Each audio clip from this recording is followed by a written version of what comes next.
On behalf of the Entrepreneurship Development Cell of St. Xavier's College, Autonomous Kolkata, it is with great pleasure that I extend a warm welcome to each and every one of you to the VC panel discussion.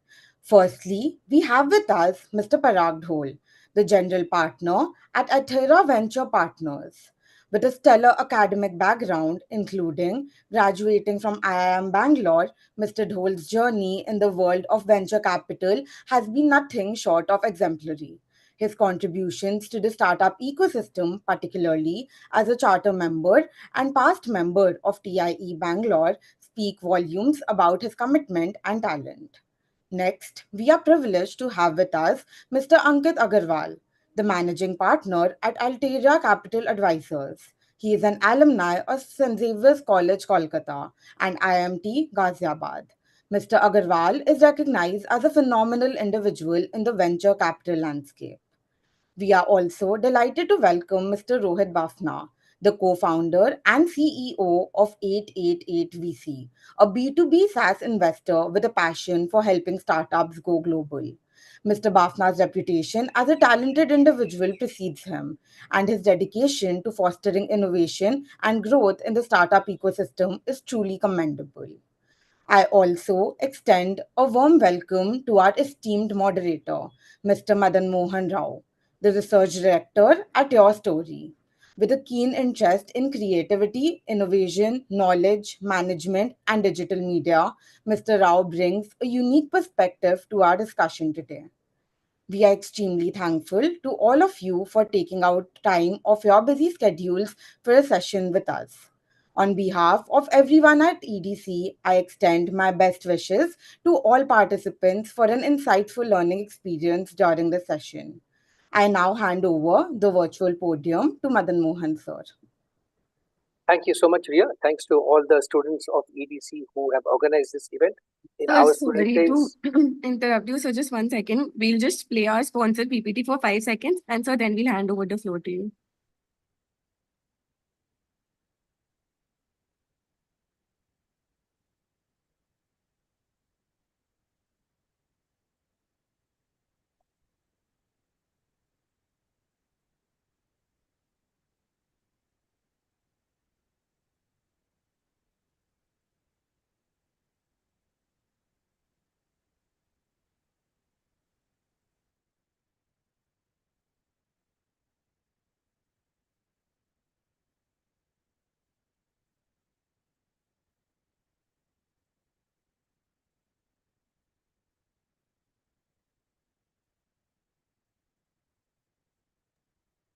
Yes, Mr. Rao, please start. Great.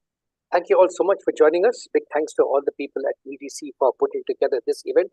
In our days, we had nothing like this in college, so all of you have a fantastic opportunity. It's also a very competitive world out there, so I'm very glad that we're having this panel together with experts from the investor community to share with you what lies ahead of you in your entrepreneurship journey. Um, Let me ask the first question for a panelist based on the audience that we have today, which I'm guessing is a lot of students. What are the unique advantages of launching a startup from college or just after graduation? And what are some of the challenges they might face? Parag? So I think as a student, obviously, and given technology has seeped so much into our lives, as distinct from, let us say, when I did my engineering, touched my computer for the first time, touched a computer almost for the first time when we landed up at IIT. So it's the world today is different. So the younger people now have exposure to let us say technology at a young age, and secondly, I mean, just around, and they are from Calcutta, but every city has its own set of challenges, isn't it? Our socialism, our infrastructure, everything can be improved, and technology solutions, at least that's the narrow lens that I wear, is now applicable to everything. So the fresh mind of a young graduate combined with the opportunities that are outside is the way I would respond to your question. Thanks. How about you, Amit? Ankit, sorry. Thank you. Hi. First of all, Madan, thank you. Thanks, Riya, and thanks the Entrepreneurship Xavier Cell for hosting us. It's indeed a privilege for me because I'm alum and 2007 Xaverian. It's an absolute privilege for me to come and actually speak in front of all the students and be part of this panel. So to this question, Madan, to adding on to what Parag said, right? One is exposure. And second, I think is the biggest thing that you sometimes need to do a startup is just the risk taking ability, right? And that I think is sometimes the most when you are the youngest, right? And sometimes when, in a lot of founders, we feel that you should have a certain domain knowledge and certain awareness of all the risks that associate with the startup. But sometimes I also feel that it's a superpower to not know a lot of risk. That when you are very young and when you're kind of diving into a certain domain that you may not have a lot of experience on, right?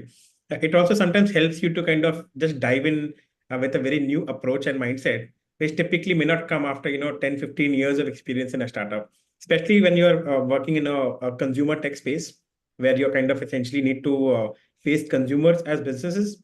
I think sometimes it helps that you are kind of closer to the age where you are able to read the consumers well and are able to understand what is going to be the problem statement 20 years from now than what it was 10 years back.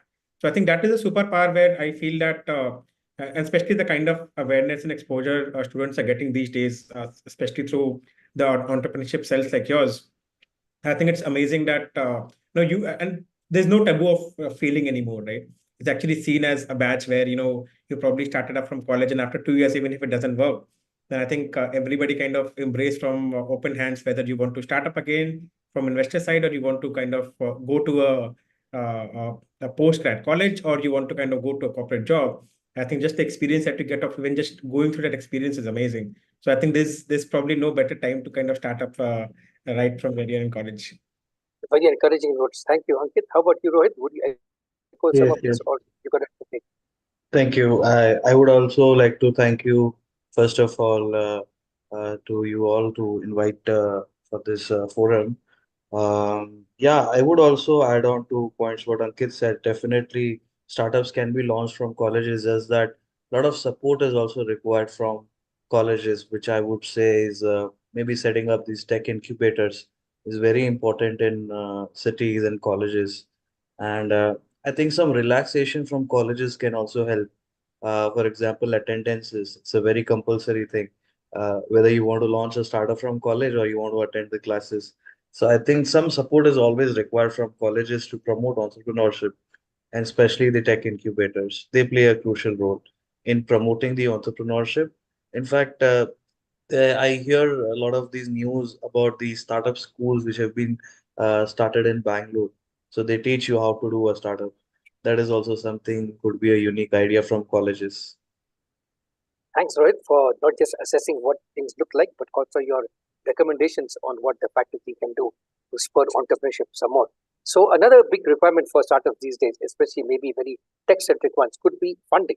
So my next question for each of you is, what's the funding outlook today in India for early stage startups, and how does this change when they go to later stage startups? This time, let's start with you, Rohit. We do more early investments. In fact, our fund is very new. Parag sir knows me from 7, 8 years. I was myself working in various funds and then I started my own. So early stage definitely is always there's been no downfall. Depends upon which sector. We do more B2B tech and SaaS, and we look at their revenues and we come in early and we work with them. So depends which sector, which industry. Funding is there. It is just that how what stage they're growing and what is their revenue. There are a lot of factors which depends in early stage investments. Thanks, Rohit. How about you, Ankit? What's your take on what's available and what should young entrepreneurs be looking for?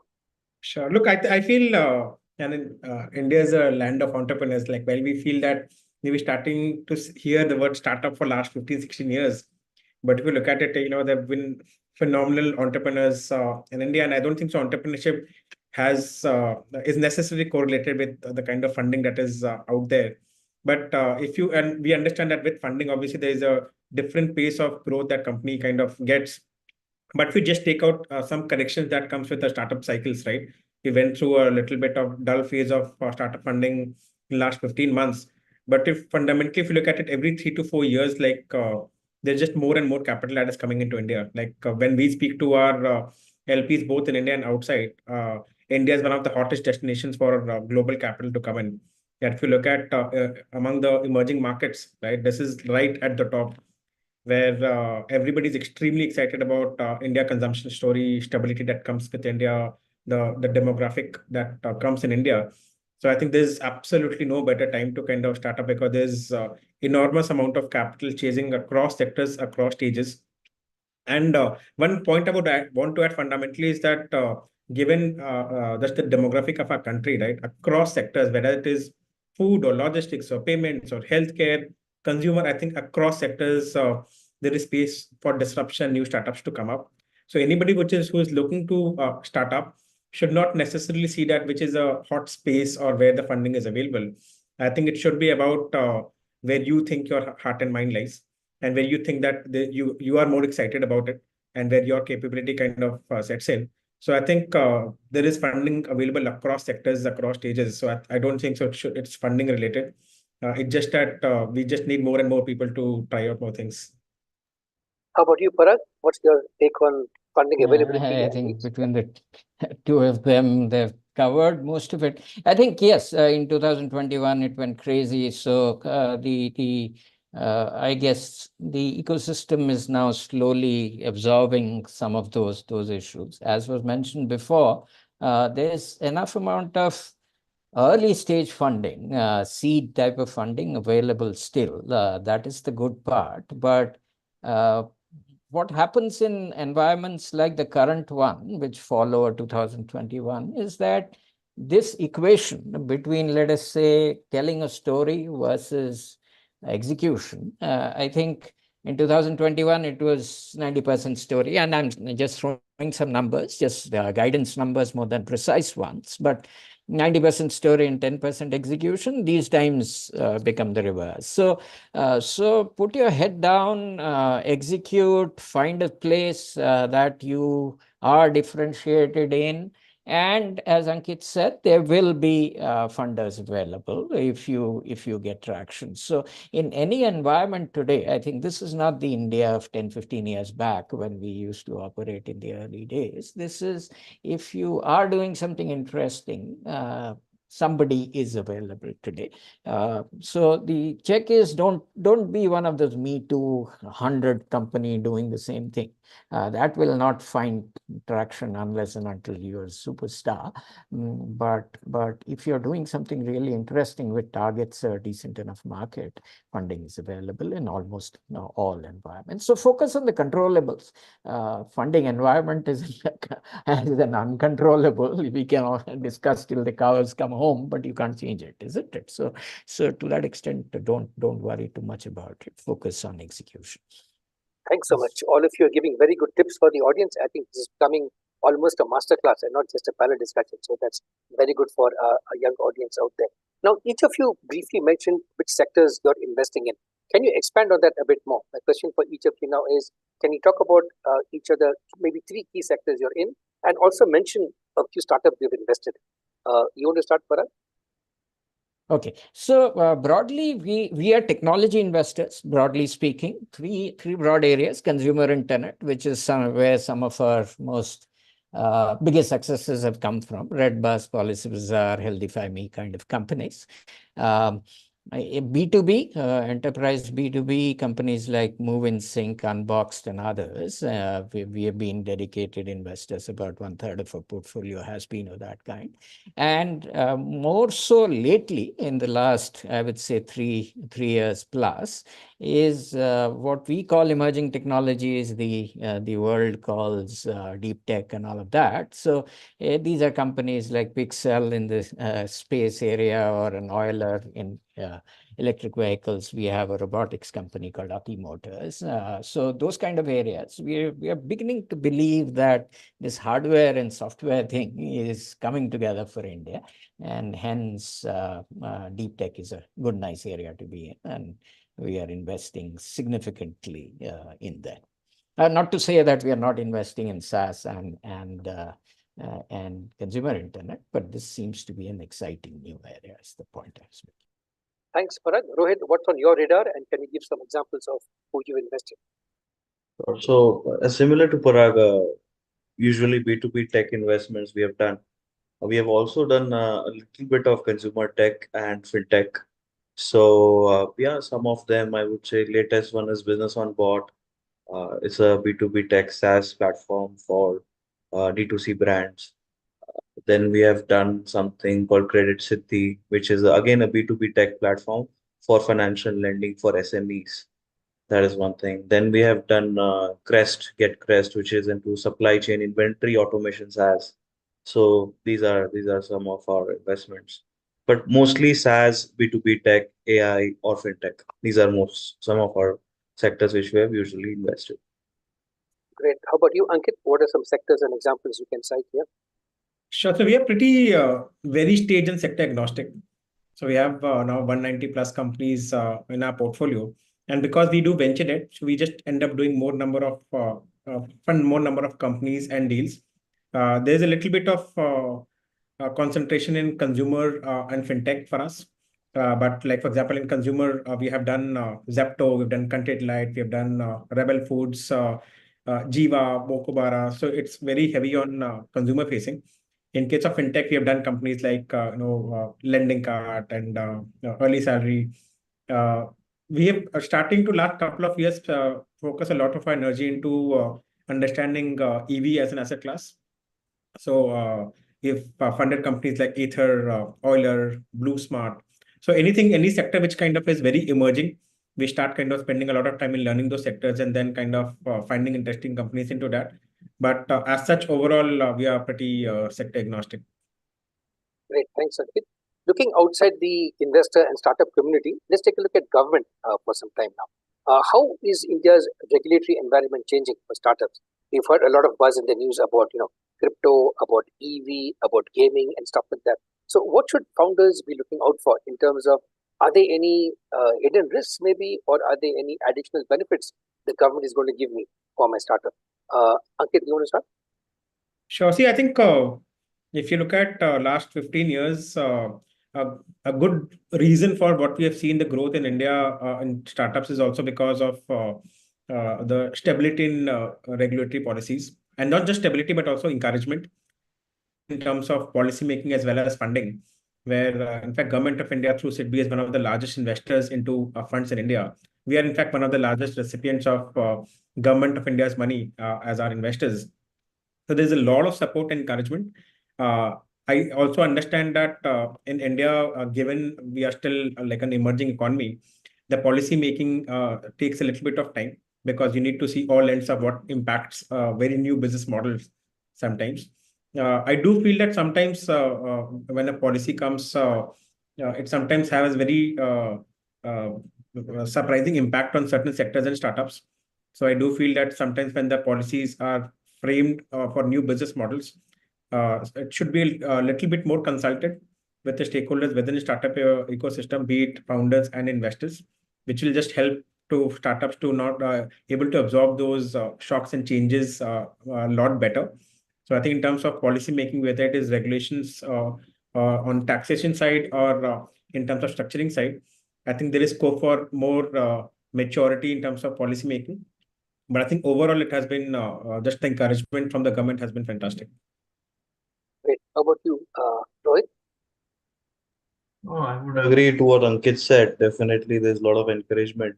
I think there are a lot of grants also which are given by both state government and central government. There are a lot of schemes whereby you can apply at the early idea stage.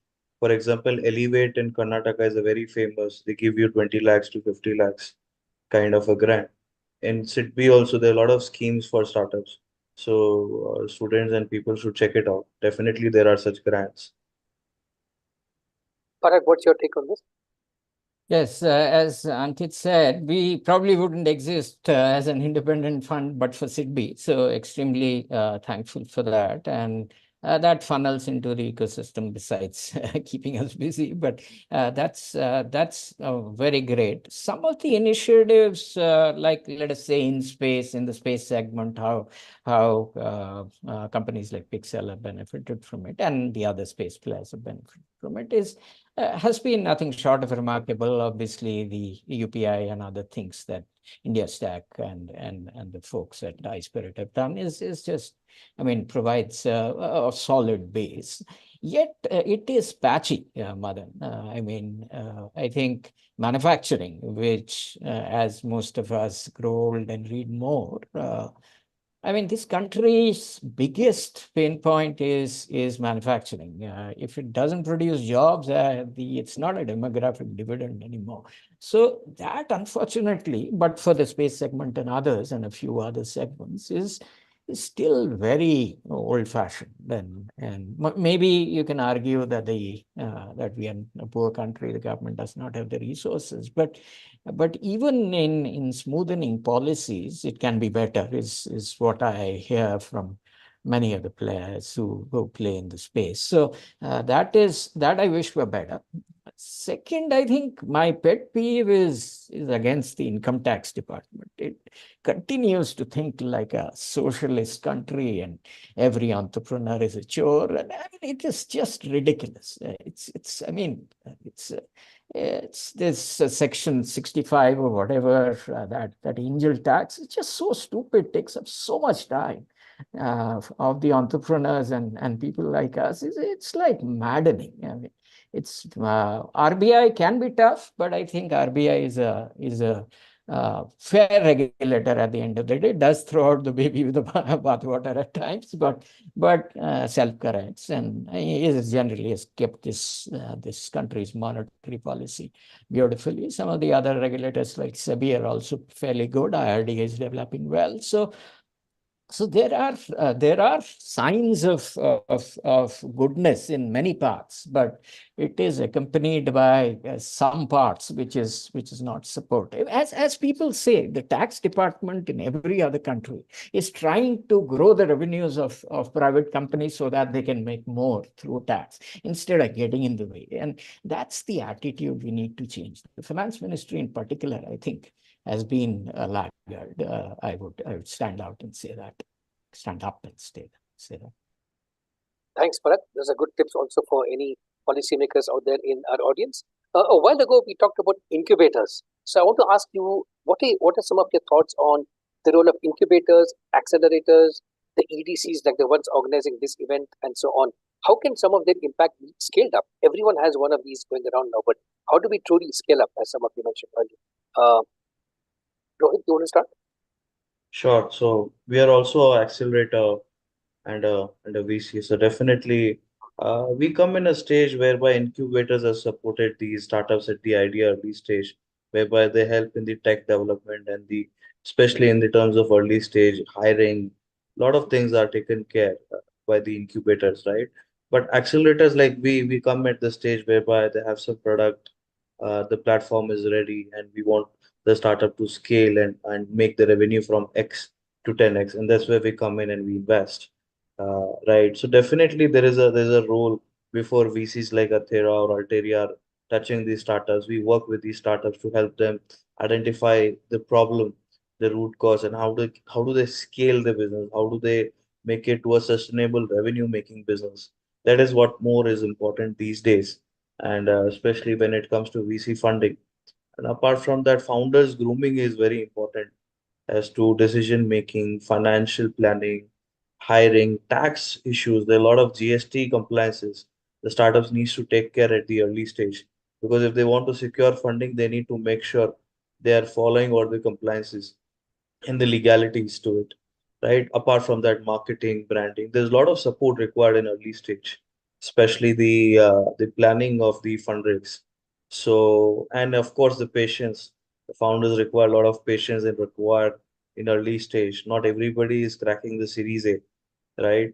So yeah, there's a lot of grooming and personal touch which we do with the founders. We do mentor sessions. We bring a lot of mentors, investors, angel investors, good founders who come and train these startups. So that's what I would like to talk about.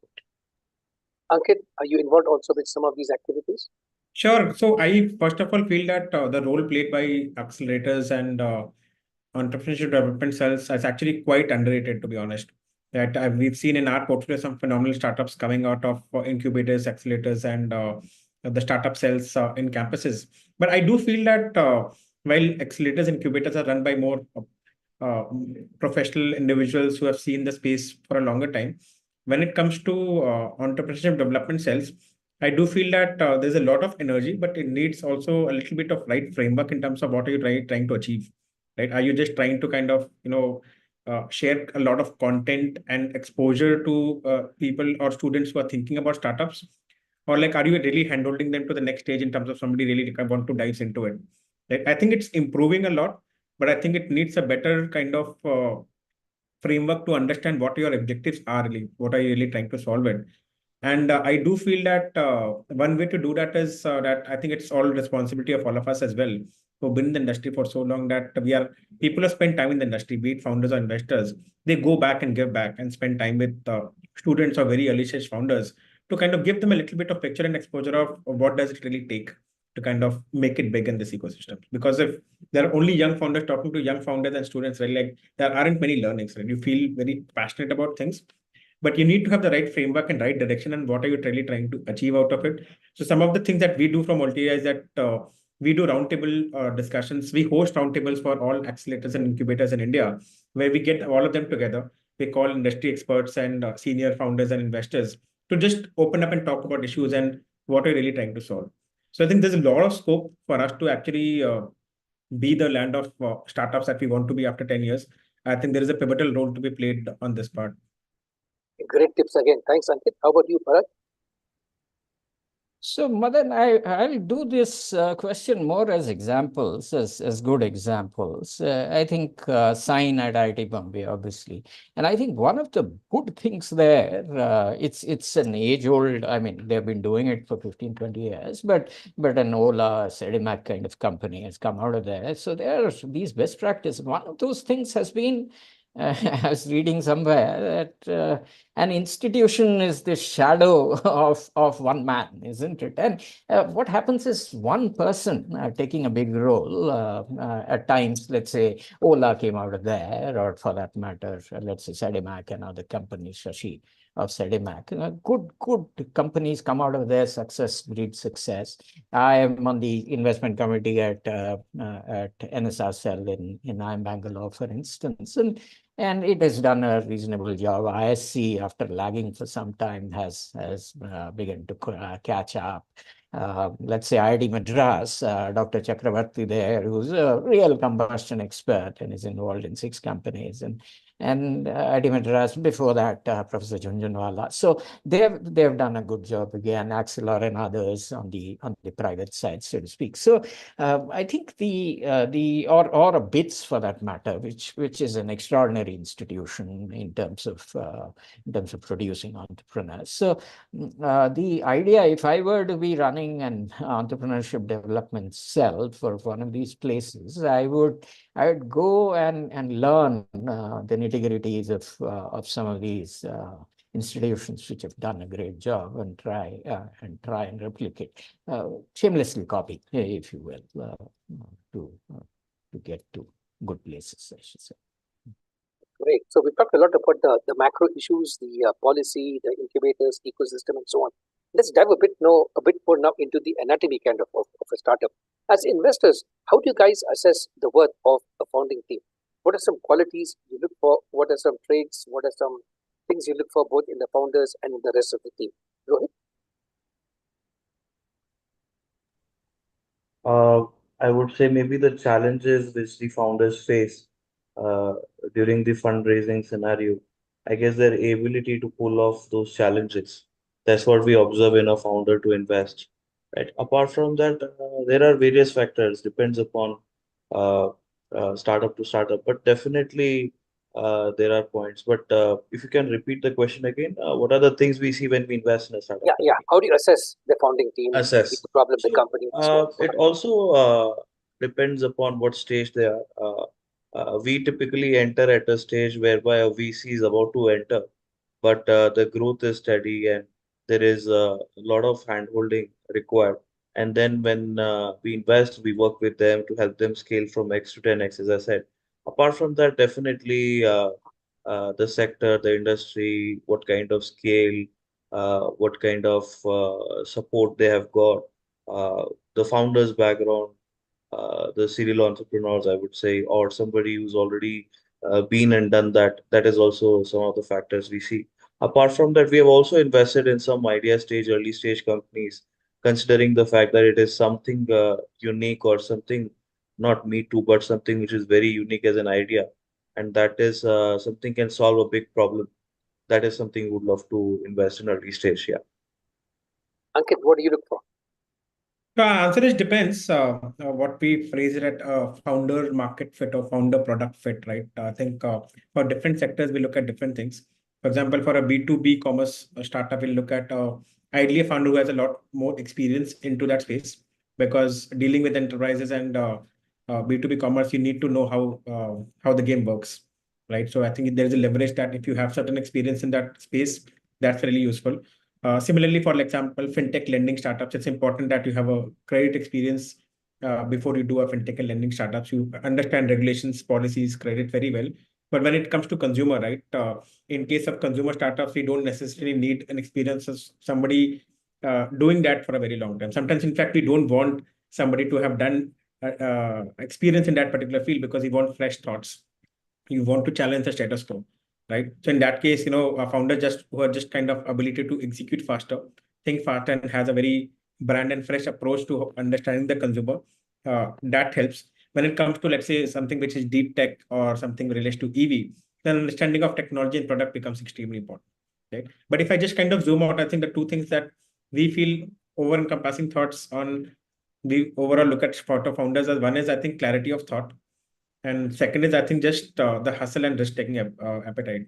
So I think if you just marry the two, and if you get certain domain expertise and based on startups that you're founding, I think that works for us.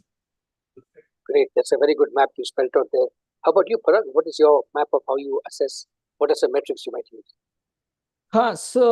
Since we are speaking to a student audience, I think interactions or relationships between the founders at any level, whether it is, let's say, studied at college together, which leads to deep friendships. You get to know the other person very well. You're doing badly in one course, etc., and that other person helps you, and the other way around. We have one founding team where one of these guys would not have graduated from a premier engineering college in India, but for the other guy. He pushed him to graduate because the other guy was so interested in startup. Let me not name it, but it's a fairly high profile startup. So this relationship, whether it comes from a college or whether it comes from working together, etc., is important. In my early days of VC, I backed a team which used to get together to drink in the evenings. That kind of team doesn't stay together very long if there are no common value systems besides obviously enjoying themselves. So that is something that we look for, and you can see it in body chemistry, in how people talk to each other, and things like that. Ankit touched upon some of the founder market kind of fits. I think obviously on the domain side, if it is a semiconductor company, you wouldn't fund somebody who has not been in semiconductors for less than 10 years, and he made that point. So I won't give more examples there. But on the flip side, what I would say is some fossilized industries, let's say bus travel, when Funny started attacking that problem, or education, which somehow is very fossilized.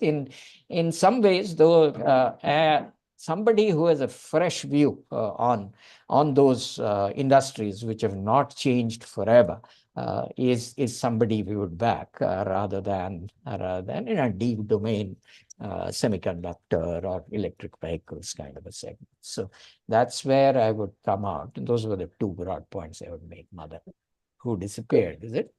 Yeah, no, I'm somewhere in the audience. Can you hear me? Yes. Yeah, oh yeah. I think there's a slight power glitch, so I got bumped up. Okay. My next question for all of you is, there's a lot of buzz out there about value versus valuation. So a lot of founders seem to be chasing, I need a big valuation, I want to be a unicorn, whatever, that kind of thing, versus what is the value the company is generating, the value it is giving to customers, and so on. So what's your take on Value versus valuation or value with valuation? Parag? So I would say two things. If I were to, one, I would say valuation in between doesn't matter at the end of the day to the founders. So you should, I mean, if you create enough value, and that is that play on words, if you create enough value at the end, you'll be okay. So raising money constantly at higher and higher, this thing is good for the ego largely, but what matters is at the end. And I think one good thing that we see in our portfolio companies is Redbus is, for example, even within Make My Trip, is a enduring brand. Similarly, Policybazaar continues to do exceptionally on the stock exchange now as well. So create a good company, as the Gita says, you'll be fine. Put in the right amount of effort. And second thing I would say is to early stage entrepreneurs in particular. In our business, I think to be successful or in the venture capital or venture capital funded entrepreneurship business, you need two things to be successful. One is provide value to a customer. Second is keep some of that value to yourself. Now take, let us say, Ola's cars. Yes, it creates value. Uber creates value, at least in the Indian context, but they are unable to keep something for themselves, and hence it doesn't become a business. The idea is for you to be successful as a business, you have to find something which is an intersection of these two. Providing value is fine. If you sell something worth 100 rupees for 95 rupees, you are providing value to a customer, but that's not a business. If, let us say, the GPS plus the Uber combination were to lead to significant savings for the driver, that would lead, some of that value can be captured by you, for instance.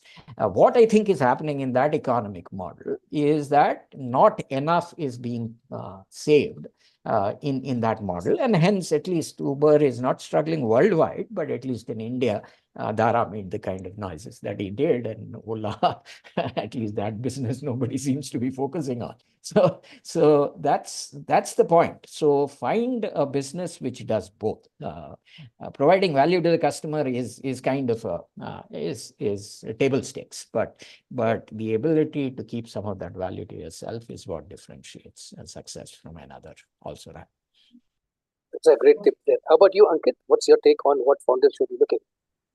I agree with Parag. The only few things I'll add is I think one has to measure all these things in long term. That is, I think in long term, companies which have created good value will get good valuations, and vice versa, right? And when you look at valuations in the short term, right, we also have to understand that sometimes we critique a lot about companies getting very high valuation, but we have to understand that valuation is essentially a number negotiated by two parties, right? On what they see the future is. If somebody is valuing a 2-year-old company at $100 million, right? That the investor is seeing that value after 5 years, that company probably become $2 billion. So I think nobody has a right to like really critique anything because it's a private transaction in my mind, right? And if you zoom out and as an ecosystem as a country, when we should be prioritizing more on values and valuation, as you rightly said, right? Anybody who kind of survives for a longer term, see, great companies are never created in 4 or 5 years, right?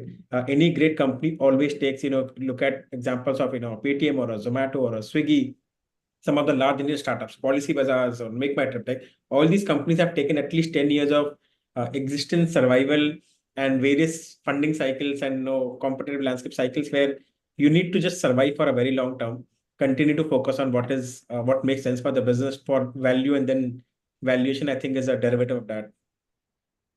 How about you, Rohit? What's I'll your also totally agree with what Ankit said. If they create value, valuation will automatically come. So definitely nothing more to add. Great. So we're about, I guess, halfway through our panel discussion. We have time for questions a bit later on, but I've got a few more questions to go through. Next question for our panelists is, what are your tips on not just how to become a successful entrepreneur, but what if one day you want to become an investor? There's a couple of good books that I just came across. This one is called Breaking into Venture. Oops, maybe can't see it very clear. By Addison Baum Gates, How to Become a Venture Capitalist. Another one called Angel Investing by David Rose. So obviously, there's a huge chance now to look at how to grow India's economy, not just by scaling up the entrepreneurship sort of pyramid, but also the investor pyramid. So how do we create more investors out here? So I'm sure many students out here might be looking into careers in banking and so on, but we see that many of them also drift into the venture capital world. So looking ahead, what are some tips we can give to our audience out there on how do you know that you have something in you to become a good venture capitalist in future? So Ankit, I can see you smiling. So let's begin with you. That's a good question and not very frequently asked question. And as you just pulled out a book, I'll also just pull out a book which is on my desk, which is one of my favorite book. Is this? I think when it comes to investing and venture capital, this book is called The Power Law. I think see investing we have to also understand is it's just not numbers, right? It is about a lot of it is behavioral economics. Yeah, just to understand people, right? Like a lot of what we do is also sales, right?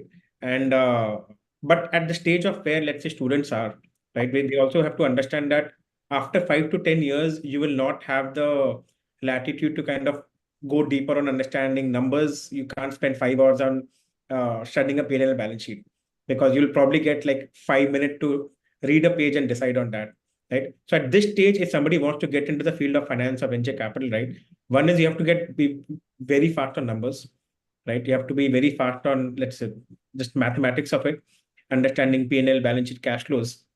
That is very basic, like just processing very fast. I think second is just curiosity. I think if you are not curious about everything around you, I don't think so you can ever be a venture capital investor. Then you need to be curious about what you eat, what you wear, what your friend is watching, and why they're consuming certain things. How the world operates, right? How a business model operates. You need to be extremely curious. You need to be keep asking questions. If you're not that person, then how much ever good you're on numbers or whatever degree you have, right? After 5 years, 10 years, it will all catch up. You will never enjoy this because venture capital, I feel, is a field where if you don't enjoy, you'll not be good at it. There are a lot of fields where you can be good at it even if you don't enjoy it. But this is, I feel, is a field is if you need to enjoy, you need to be curious, you need to be good on numbers, and you need to play a long arcing game that you can't think about, let's say wealth creation or, getting a growth in your career in a very short term. You need to kind of sign up for very long term to essentially be a good, any investor, I would say, forget about venture capital. So that's my thought. Great. So Rohit, looking back at your journey, are there any tips we can share on how can other folks get into the whole Sure, venture world? sure. So I started with Mumbai Angels back in 2016, and to all surprise you, I was a lawyer. Never thought about investing and joining an angel network. And I was so excited into angel investing that I left my law career and full-fledgedly entered into angel investing in 2016. Then I joined another fund called Venture Catalyst, then another one called Nine Unicorns. Then I started my own, went to New York, did masters in finance. So when I was in US, I did a cohort on VC. It's called Venture University. They help you teach you how to become a VC. So definitely been through the space of how to be a VC or a angel investing. I would say I can talk about more angel investments because I've been part of various angel funds as well. If you want to be into investing space, I would always insist people to join angel syndicates or angel networks first. You go there, you see, you observe as to what others are investing. You don't go with the FOMO that okay, there's somebody who's approached you directly or some XYZ is a company coming on Shark Tank. I should also invest. It shouldn't be the case before you burn your hands. So please look at the industry. It's a like how Ankit said, it's a behavioral thing. You need to understand the founders. You need to understand the industry. You need to check your risk and balances before you want to enter the investments world. This is about angel investing, right? So I would always recommend people if they want to enter angel investing, join an angel network. Any one of the angel network. There are a lot of them in every city. There are networks because they will curate the deals for you. They'll do the due diligence for you. They'll bring some right quality opportunities whereby you can tag in and invest. Apart from that, to become a VC, definitely we are actually launching a pro cohort and a program whereby we'll be bringing some VC experts and panelists, and they will teach as to how to become a VC and even angel investment master classes. We would love to invite people. Yeah. Thank you. That's excellent. I'm sure some of these people in the audience have a good chance to sign up to your masterclass. How about you, Parag? What's your take? Are there enough investors in India? Is it easy to become one? How do you become an investor? Nowadays, I go to gatherings and don't know more than half the people there, which never happened 5, 10 years ago. So there are enough people, enough more, I think. So I think you have to realize still, having said what I said, it is a smallish industry with opportunities which are largely few and far between.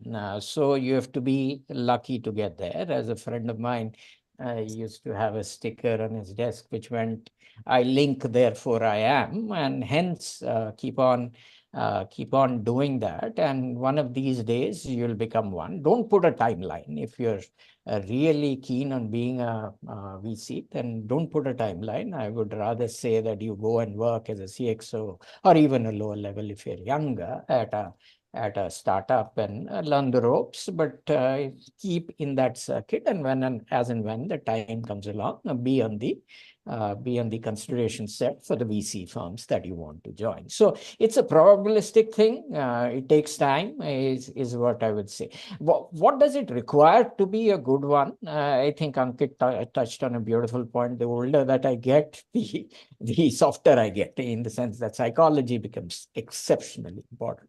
That understanding of those things is very important. Secondly, this is a business of long feedback cycles. So we started investing 16 years ago. The serious money that we are making through let's say carry is coming in the last 2, 3 years. So it is 10 plus years to yes, fees will make you okay, we'll keep the office running, etc., etc. But it's the carry that makes the money, and that requires serious time investment for most people. I would say you could get lucky, but just like somebody said about building a business, a venture capital business takes 10 plus years for you to get serious amounts into your pocket, and that too if you do well.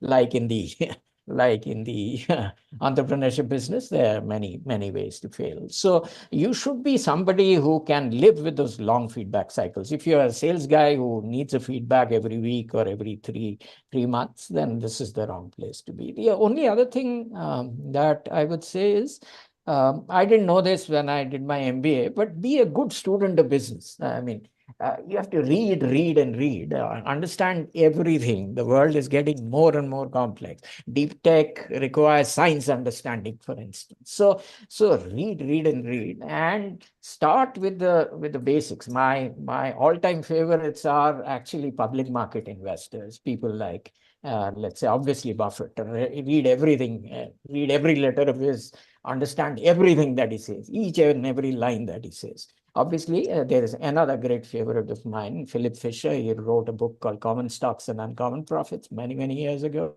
Read that book, internalize it. And there are many other good VCs, especially in the US, who do exceptional blogs.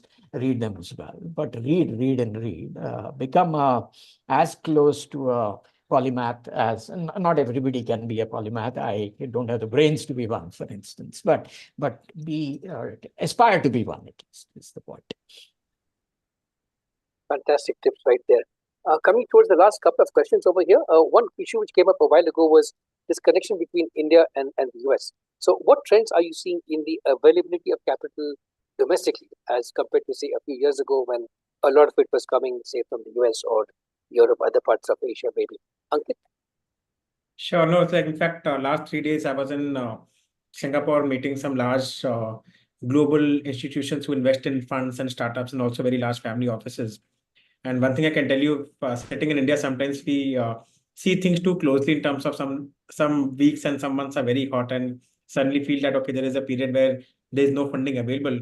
But if you just zoom out and speak to global investors, India is extremely a hot destination, right? If you look at China is completely shut right now for global investments, right? US is slowed down. Europe, the growth is what it is. Among the emerging markets, right? If like this, look at Southeast Asia, which I think is many years behind India. There's not a lot of big startup ecosystem in Middle East.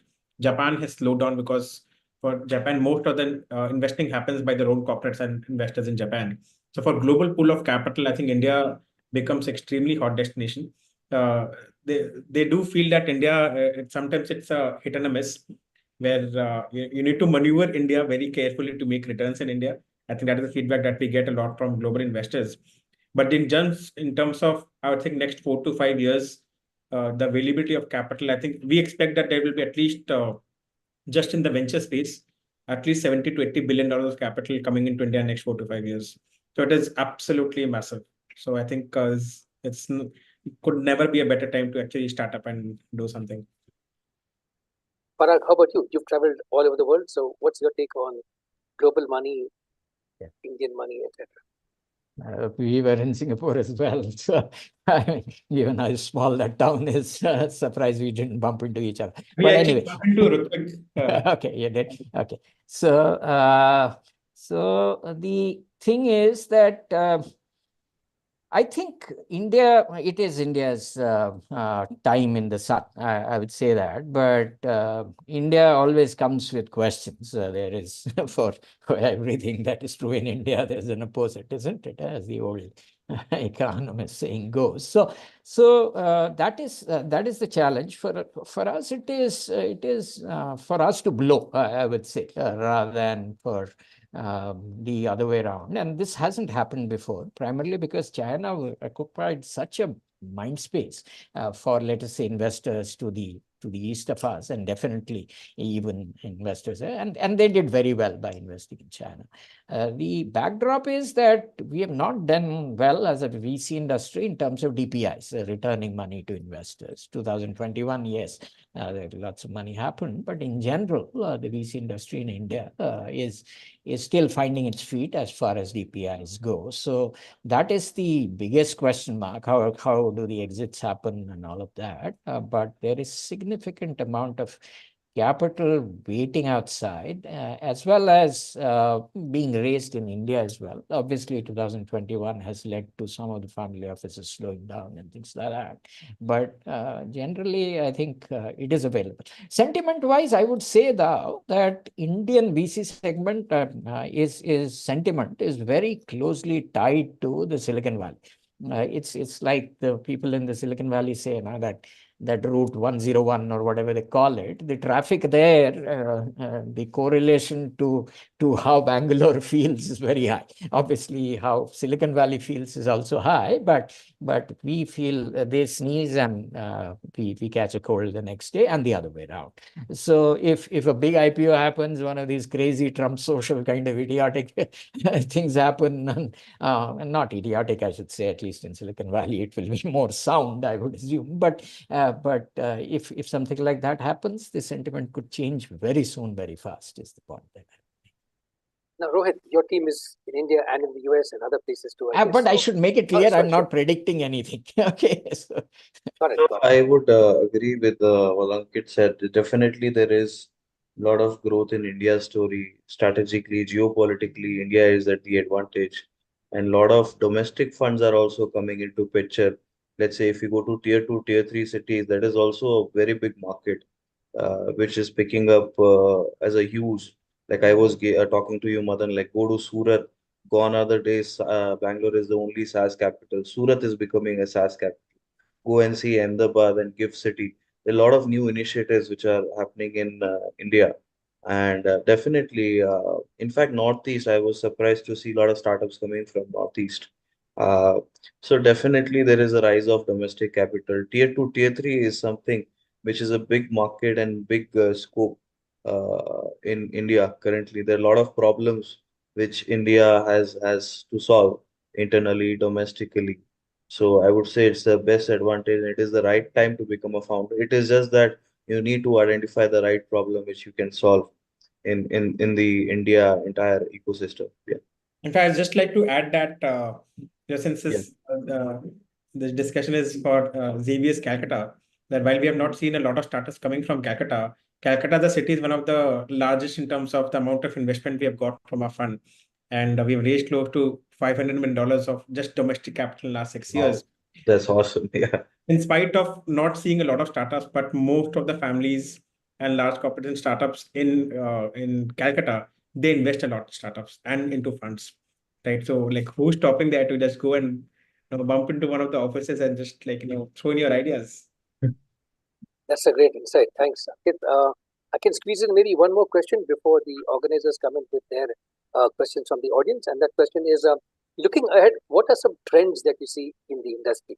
Maybe pick one tech trend and one business trend, perhaps. Say, for example, Gen AI or the rise of family offices, something of that sort. Ankit? I think for us, when probably what I'll pick up is just the amount of investment going into alternative asset classes in India has been phenomenal. If you look at how the public markets have become extremely large and stabilized because of mutual funds, because of lower dependence on foreign money coming into India, it's all domestic money going back into listed companies in India, right? That's why, because of our stock market is where it is. I think that will also happen for alternatives in India, where when we start seeing that, as Rohit mentioned, that there is no the startups coming out of Surat and Northeast and Ahmedabad and Patna and Indore. I think that's where also capital is also coming from, where a large portion of capital is deployed from Indian investors, ultra HNIs, family offices, back into Indian startups is where we feel it's an extremely encouraging and positive trend for our startup economy. That's great. How about you, Parag? What are you seeing, either tech-wise or business-wise or both? On the tech side, I alluded to our excitement about deep tech, and I wanted to take a minute to explain why. I think just like we all know the Moore's law in this thing in semiconductors, the same thing happened with sensors, and the sensors, cameras, etc., become cheaper and cheaper, and now the combination can be utilized to really act in the sense at the edge. For instance, we have an autonomous mobile robot company, Athi, and that is, think about it as a reduced version of a Tesla car, for instance, which moves only at 5 kilometers per hour and doesn't have the boundary conditions that a Tesla car has, for instance. But nevertheless, so that is a space that we are very excited about, which is commoditized hardware in terms of, let us say, both the processing as well as the sensor side, and we Indians adding value in terms of software, as well as multidisciplinary problems, mechanical engineering, electrical engineering put together, like in robotics, for instance. So that is the excitement from that side. On the business side, I'm very excited about how the IPOs have done. Obviously, Policy Bazaar for us, etc., etc. But even companies like Zomato, which is remarkably turned around, even what I thought was a very difficult business like Blinkit, how they have done it. Obviously, the Nykas were profitable, Mamaearth was decent, and even PTM got to profitability in one place. Delivery is close to that. So these are good companies, and maybe Lenskart and others coming. So this portends that the tech companies will become more and more significant holding for mutual funds in future. And I see no reason, and I tend to think, as I said, in very long-term cycles, I see no reason over a period of 20-25 years. It will take that much, in my opinion. When 5 of the top 10 Fortune companies are tech companies today, the same thing is going to happen in India with a lag of anywhere between 15 to 25 years. So for tech investing on the business side also, I couldn't be more excited, and obviously on the deep tech side as from a segment perspective. Okay. How about you, Rohit? What's your take? Can you pick one tech area, maybe one business trend? Definitely B2B tech or AI, anything which is, as our theme says, more global is a building. Definitely that would be our interest to invest. Apart from that, there are a lot of platforms, and even Ankit, what he talked about B2B commerce, that is something very interesting. So yeah, apart from that, you asked for trends, right? So in terms of trends, definitely there are a lot of platforms which are coming in to invest. Uh, there are a lot of I was talking about tier two, tier three cities. For example, there is something called Madhya Bharat Angel Networks in Madhya Pradesh. I was definitely excited to hear about such investment platforms. A lot of incubators are coming in tier two, tier three cities. lot of funds are being established state-wise. For example, I was reading Calcutta itself has more than 60 venture funds registered in Kolkata itself. So that is very exciting. So, and I would say Shark Tank has actually increased the presence of startup. It has gone to the TV. People now understand what is startup investing because I was myself struggling to explain my parents at one point of time that what is venture capital. So, so that is something as an awareness as an India that is happening, and we'll see much more coming in future. Great, fantastic. That's a very good, optimistic, and also cautionary note on which to end this part of the discussion. Let me turn now to, I guess, Ria. Ria, do you have any questions coming from the Yes, sir. audience? We've got a good 20 plus minutes to discuss these questions. Go on. Right, sir. So we have received some questions. I'll start with the first one. So, as venture capitalists, what is the most important thing to you while investing in a new venture? Is it the product and service, or the business model, or the entrepreneur? Great. Who would like to? I think we talked about this a bit briefly in the earlier discussions, but Parag, you want to add something? So most of us are early stage investors, and it is conventionally understood that that the team matters more there. As they say, A-class team can make a success out of a B-class plan, but not the other way around. So the focus is largely on the team. That is not to say that the business has to be neglected. I don't think you can ever say that it is 100% team. It's different weightages. So on the product or the differentiator and how differentiated it is compared to the various offerings in the market or substitutes is also important. So all of those factors are important. But if I were to look at the weightages at the stage that we invest, which is pre-Series A, Series A, team would have the highest weightage. Ria, if there's a lot of questions, I can ask only one panelist at a time to respond. Otherwise, we can take everyone's inputs. But let's go Sure. to the next question. Yeah? Okay. Okay. In the Yes, interest sure, of sir. time. Yeah. We completely agree with what Parag sir said, that the team is very important. Thank you for that answer, sir. The next question is, what factors do you consider when determining the most appropriate exit strategy for an investment?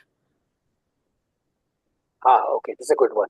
What happens when there's an exit of some sorts? How does maybe one investor hand over to the next or co-invest, things of that sort? So what are some co-investor dynamics? Maybe we can ask all of you this question. Parag, you want to I start? have, I have, Rohit, sorry, go ahead, go yeah, ahead. I have Go seen ahead. some partial exits personally as an individual angel investor, whereby I sold partial shares and made some money, but still kept some shares in those startups.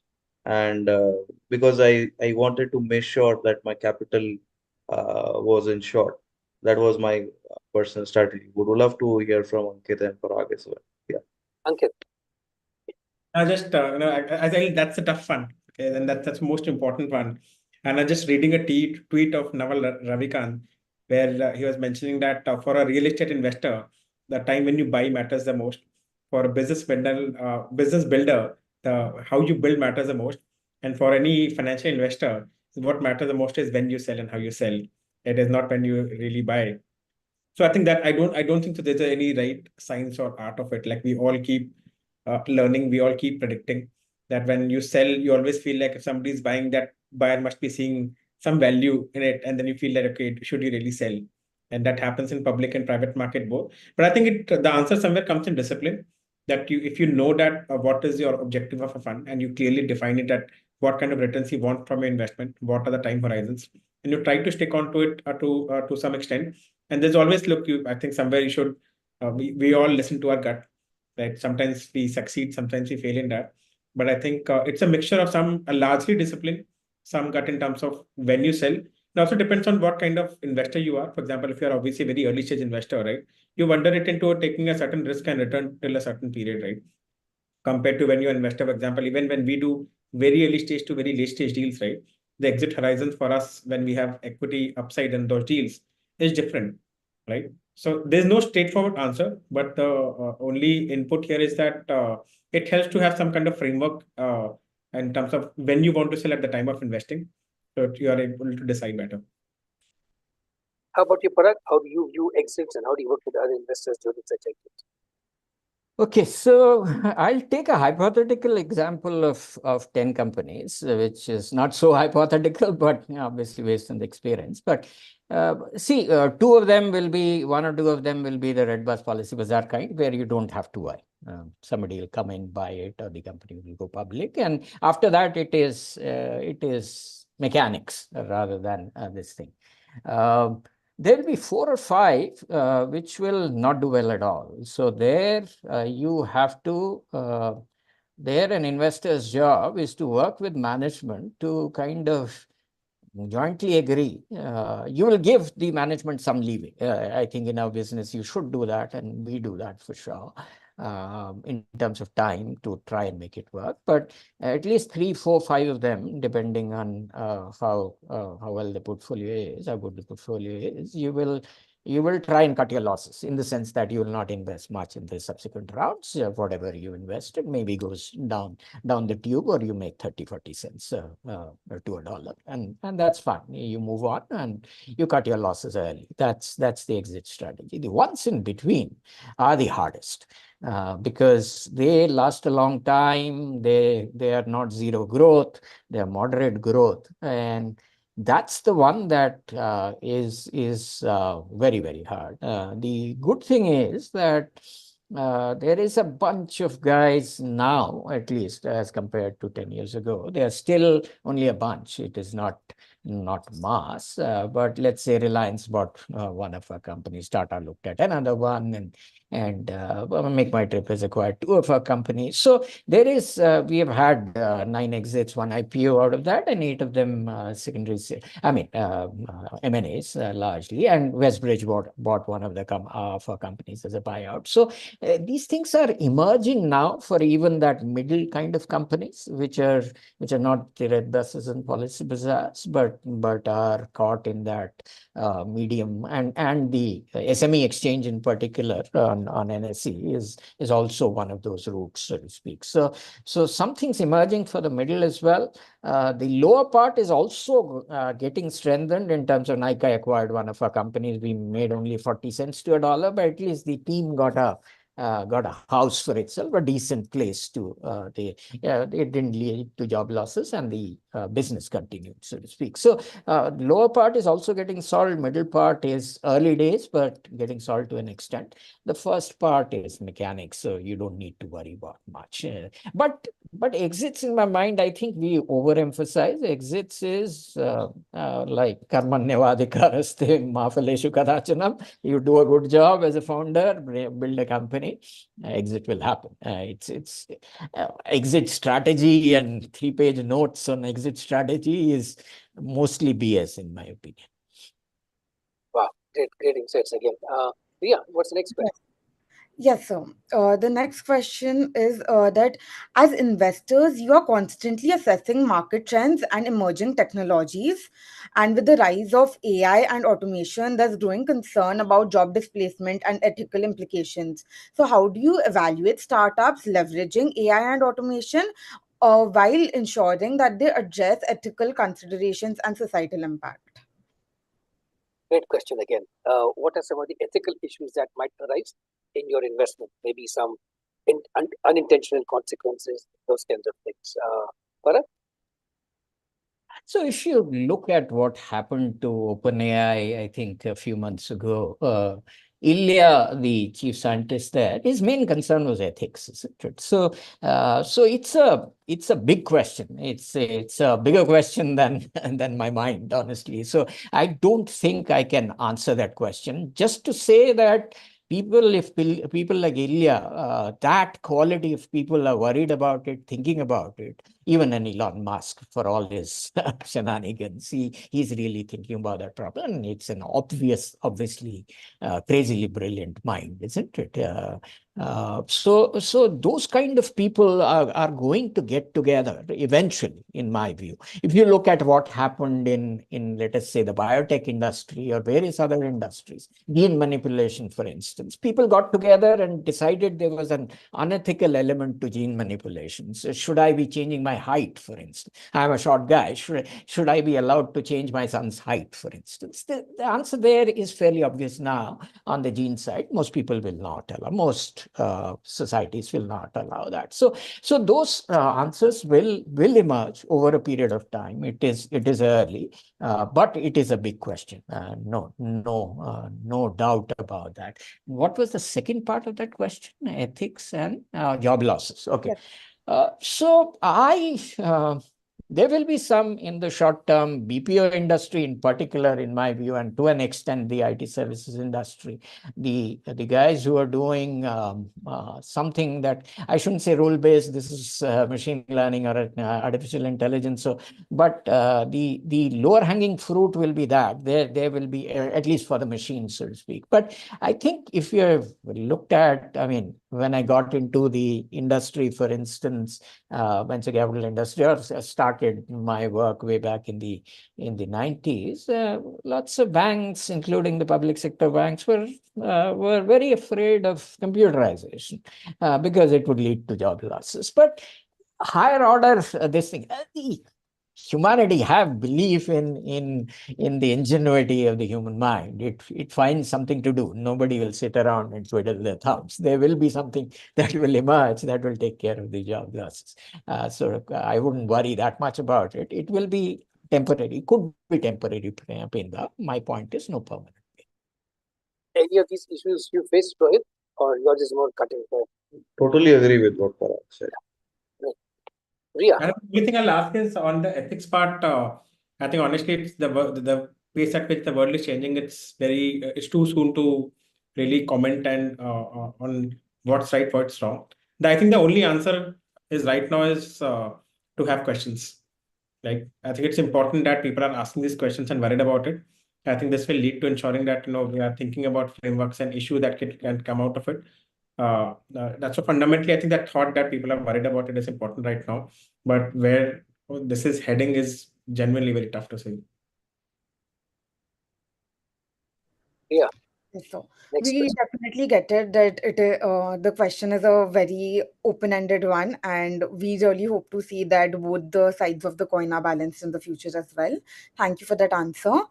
The next question would be that as investors, you encounter numerous pitches from startups, and all these startups have ambitious visions and goals. However, we know that execution is the key to success. So, how do you evaluate a startup's execution capabilities during the early stages? And what indicators do you look for to gauge their ability to deliver on their promises? Great question. How do you assess a founder's or the whole team's ability to execute fast, accurately? I think for us, if I may answer, both I think in terms of early and late stages, I think it starts with communication.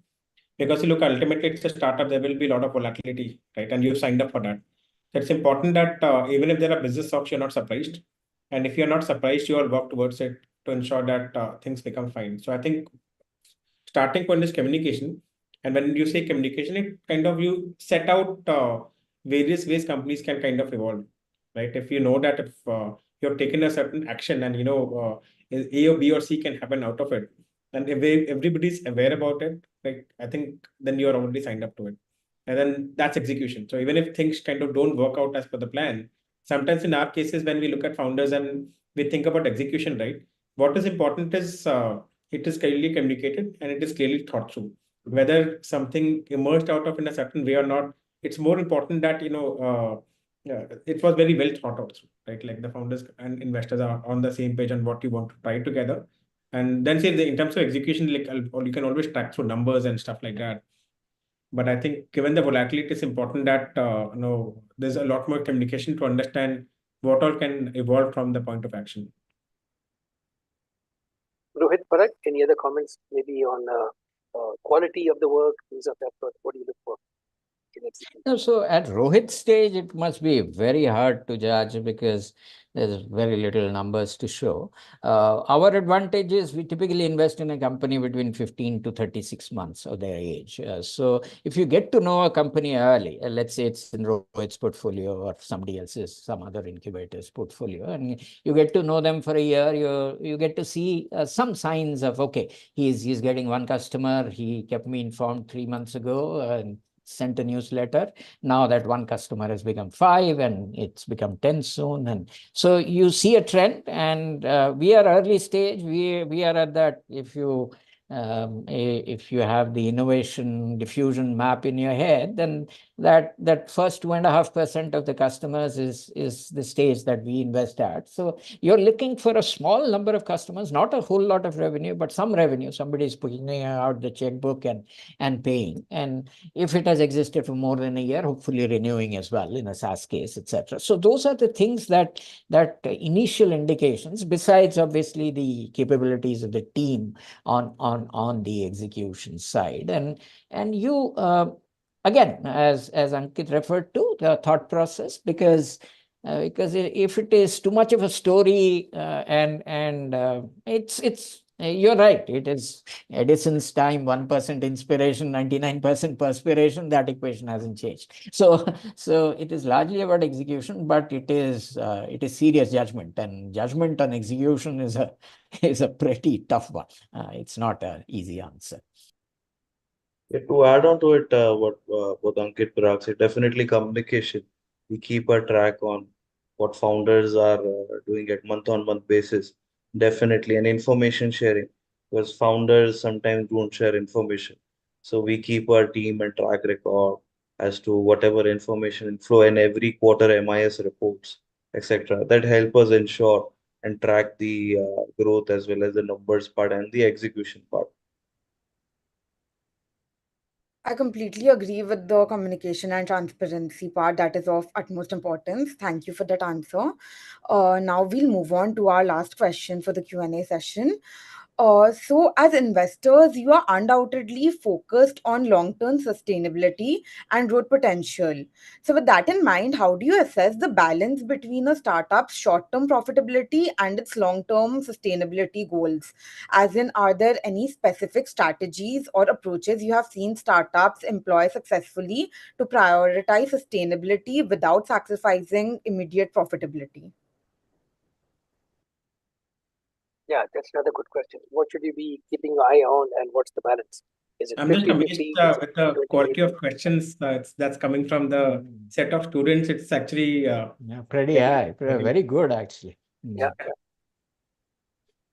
Okay, so maybe I'll start with my mental model. So the way I look at it is, I mean, if you understand these terms, then that we venture capital investors are fixed cost investors. I mean, we enable, let us say, you to put up a factory in a very simple use case. Most of our companies do not have factories, but basically adding a lot of salespeople who will perform in future, for instance, or a huge product development team, or 10 growing to 30 because you need to add features in the product, or change it for a US market or whatever. Okay. So at every funding event, first, second, third for sure, funding events, you are basically increasing the losses of the company, but most of those losses are coming from fixed costs. So the way to differentiate is, if you are not making money on a